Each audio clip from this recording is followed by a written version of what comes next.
Disclaimer, ये वाला vlog मैंने 2 पार्ट्स में डिवाइड किया हुआ है क्योंकि जिस टाइम मैं ये व्लॉग रिकॉर्ड करता उस टाइम मुझे अंदाज़ा नहीं था कि मैंने इतना बड़ा व्लॉग रिकॉर्ड कर लिया। और अगर मैं 20 मिनट का व्लॉग एक दफ़ा में अपलोड कर दूंगा तो कोई भी नहीं देखेगा और व्लॉग बहुत ज़्यादा बोरिंग हो जाएगा। And just to avoid that monotonous मैंने इस व्लॉग को 2 पार्ट्स में डिवाइड कर लिया। ये वाला व्लॉग पार्ट नंबर 1 है और अगला व्लॉग जो होगा वो पार्ट नंबर 2 होगा, जिसको मैं बहुत जल्द अपलोड करूँगा। तो उस व्लॉग को भी ज़रूर देखना ताकि तुम लोगों को स्टोरी पूरी समझ आए। हेलो जी, अस्सलाम वालेकुम एवरीवन, कैसे हैं आप सब लोग। आई होप आप लोग खैरियत से होंगे। मेरा नाम है हातिब अवैस और ये है मेरा व्लॉग नंबर 10। सो फाइनली मेरे यूट्यूब पे 10 व्लॉग्स पूरे हो चुके हैं, अल्हम्दुलिल्लाह। छोटे छोटे यूट्यूबर्स की छोटी छोटी खुशियाँ। खैर यहाँ मेन हाईलाइट ये नहीं है, मेन हाईलाइट ये है कि आज मैं जाने वाला हूँ मदेम तुसाव। अगर अब आप में से किसी को मदेम तुसाव का नहीं पता तो कोई टेंशन की बात नहीं है, मैं आपको इस जगह का छोटा सा इंट्रोडक्शन करा देता हूँ।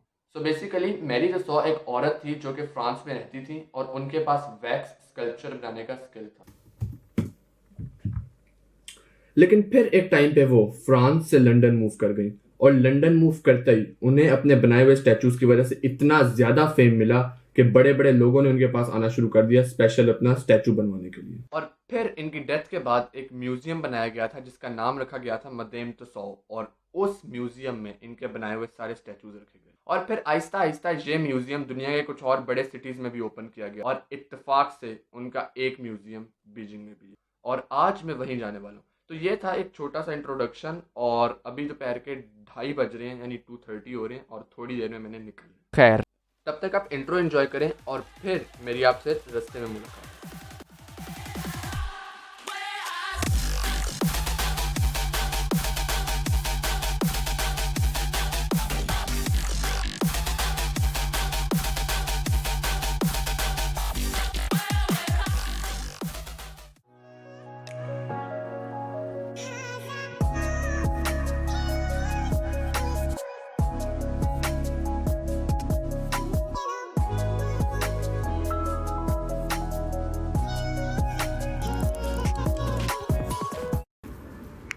अच्छा भाई, अभी हम लोग सबवे से उतर के यहाँ पे थोड़ी सी वॉक करके स्ट्रीट की तरफ आए थे जिस स्ट्रीट में वो बेसिकली है म्यूज़ियम। और यहाँ आके हमें ये पता चला कि जो स्ट्रीट है वो सारी की सारी बंद की हुई है ड्यू टू सम रीजंस। और अब हमें उधर एंटर होने के लिए कोई लंबा सा ऊपर से होके आना पड़ेगा। अच्छा भाई, शुरू में तो हमें समझ नहीं आ रहा था कि क्या कह रहा है। दैन फिर एक रैंडम चाइनीज़ आया जो कि हमें कहता है कि मैं आपको ले जाता हूँ, ऐसी कोई मसला नहीं, हमें आपको गाइड कर देता हूँ। तो अब हम उस चाइनीज़ को फॉलो कर रहे हैं और वो अब हमें कहीं पे लेके जा रहा है। और गर्मी का तो ना पूछो तुम लोग, like oh global warming is real. Beijing की गर्मी बहुत। खैर आप लोग देखे सिनेमैटिक्स, बाकी अब मैं आपको मिलता हूँ।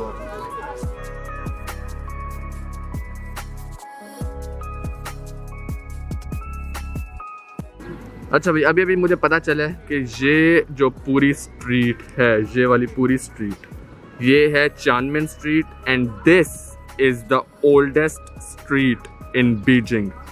ये बेसिकली अब एक शॉपिंग की जगह है, लेकिन this is the oldest street in Beijing. तुम लोग देख सकते हो।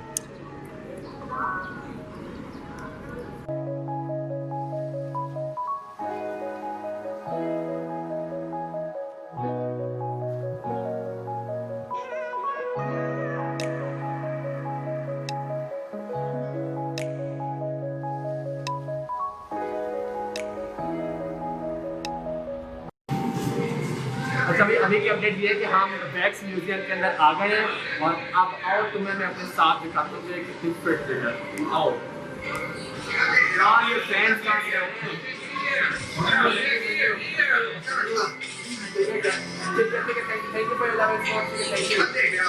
चलो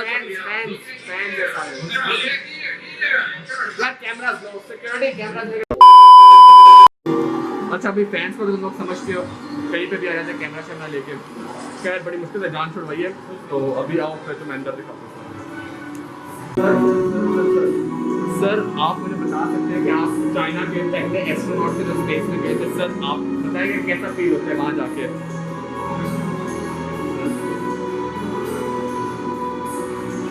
सर इग्नोर करा रहा है बंदा मुझे टोटल। ओ भाई, बड़े लोग हमारे पास मौजूद है हमारे ब्लॉग में। लाइक शेयर एंड सब्सक्राइब अपने इंग्लैंड में भी पड़े लाइक सीन्स हैवी हो गए। ओ हो भाई, देखो मैं किससे मिला हूँ, रशिया के president Putin. Like sir, I am a huge fan of your sir. Sir please सलाम कर लें सर, एक व्लॉग के लिए sir, just for the vlog.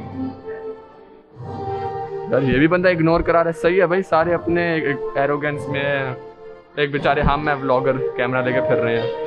यार आओ आगे देखते हैं कौन कौन मिलता है। अच्छा भाई, ये इस व्लॉग का सबसे इम्पोर्टेंट पार्ट है। So let me introduce you guys to madam Tussaud, जो कि इस कह लो जो ये सारा म्यूज़ियम आज वैक्स म्यूज़ियम बना हुआ है, सारा इनकी वजह से बना हुआ है। नीचे वाला पार्ट मैं दिखा नहीं सकता क्योंकि उसमें थोड़ा सा खून खराब है, तो मैं दिखाना नहीं चाह रहा।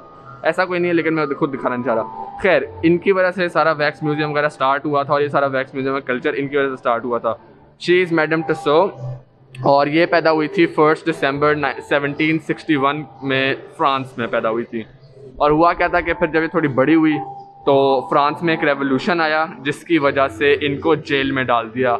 And at that time she was 16, around 6। तो उसके बाद जो है इनको जेल में डाल दिया। अब होता क्या था कि ये जब कुछ फेमस लोगों को लाके, जब वहाँ पे वो लोग फ्रांस वाले जब लाके जेल में डालते थे और उनका कत्ल करते थे, तो ये मैडम टसो उनको देख लेती थी, उनकी शक्लों को देख लेती थी, उनके कटे हुए सरों को देख लेती थी, अच्छे तरीके से एग्जामिन कर लेती थी। और फिर जब इनको कुछ अरसे बाद जेल से निकाला गया तो ये मूव कर गई थी लंदन, इंग्लैंड, लंदन मूव कर गई थी। और वहाँ जाके इन्होंने उन्हीं लोगों के स्टैचूज़ बनाना शुरू कर दिए थे, सिर्फ अपने शौक़ के लिए, ताकि लोगों को याद रहे कि वो लोग भी हिस्ट्री में कोई गुजरे हैं। और उसके बाद लोगों को वो इतने पसंद आए कि जब ये मरी तो इनके पास इतने ज़्यादा लोगों के स्टैचूज़ थे, इतने ज़्यादा थे, और वो इतने रियलिस्टिक थे कि वो पूरा एक म्यूज़ियम बन गया। और इनका जो पहला म्यूज़ियम था, मैडम टसो का जो वैक्स म्यूज़ियम था पहला, वो लंदन में है, जहाँ इरफान जुनेजो गए भी थे। सो ये सारा जो वैक्स म्यूज़ियम वाला जहाँ आज मैं आया हूँ, ये सारा इनकी वजह से स्टार्ट हुआ था। So a huge shout out to ma'am Tussaud, इस सारे खेल के पीछे इनका हाथ है। अच्छा भाई, उसके बाद ये कोई चाइनीज़ एक्ट्रेस है जिनका इन्होंने जो है स्टैचू बनाया था, तो उसका पूरा इन्होंने वो लिखा हुआ है कि A to Z हमने बनाया कैसे था। ज़रा देखो सही कितना रियलिस्टिक इन्होंने स्टैचू बनाया था। ये अभी मैं तुम्हें दिखाता हूँ जो स्टैचू था इनका, एक मिनट, ये वाला ये स्टैचू है, कितना रियलिस्टिक है, तुम लोग खुद देख लो। और ज़रा ये देखो इन्होंने बनाई कैसे चीज़ें, आई बॉल्स देख रहे हो कितनी रियलिस्टिक आई बॉल्स हैं, ज़रा देखो गौर से, ये आई बॉल, ये बाल, ये सब इन्होंने, और ये मज़े की वजह सब हाथ से बनाते हैं। ये देखो, देख रहे हो, ये बगैर पेंट के, पेंट के साथ साइड हो जाएगा। खैर, ये सारी कहानी बाकी आगे। ओ भाई, बैडमिंटन की दुनिया वालों, मुझे बताओ कि तुम लोग इस बंदे को कैसे नहीं पहचानते, यानी कि लिन डैन। कौन नहीं जानता, बैडमिंटन जो खेलते हैं वो तो जानते होंगे। Like Lin Dan, a living legend. और इनका एक बहुत फेमस कोट है, तुम लोग खुद पढ़ लो।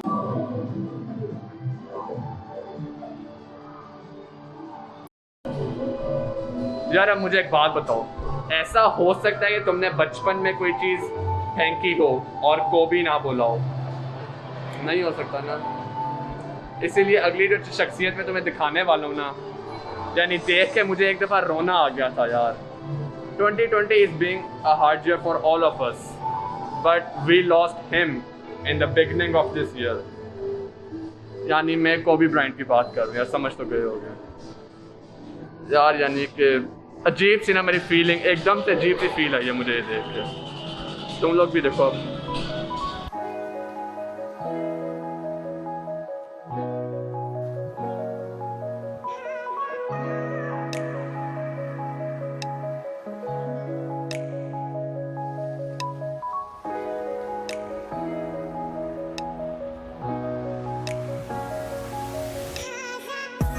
और इसके बाद में जो तुम्हें शख्सियत दिखाने वाला हूँ वो है दुनिया के सबसे ज़्यादा तेज़ भागने वाले इंसान, यूसेन बोल्ट। ये है,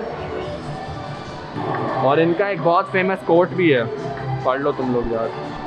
और इंशाल्लाह अब से ये मेरा कोट भी है। भाईजान, बंदे के बाइसेप्स चेक करें आप। सर मुझे भी इस तरह के बाइसेप्स चाहिए, किस तरह बन सकते हैं सर? प्लीज़ सर, 2 अल्फाज सर। इग्नोरेंस मोड सबका ऑन है भैया, मैं कुछ कर नहीं सकता, लेकिन बाइसेप्स पसंद आए मुझे यार। अच्छा भाई, इसके बाद इस शख्सियत से मैं तुम्हें मिलवाने वाला हूँ ना, उनका इंट्रोडक्शन की ज़रूरत नहीं है क्योंकि उनका नाम ही काफ़ी है।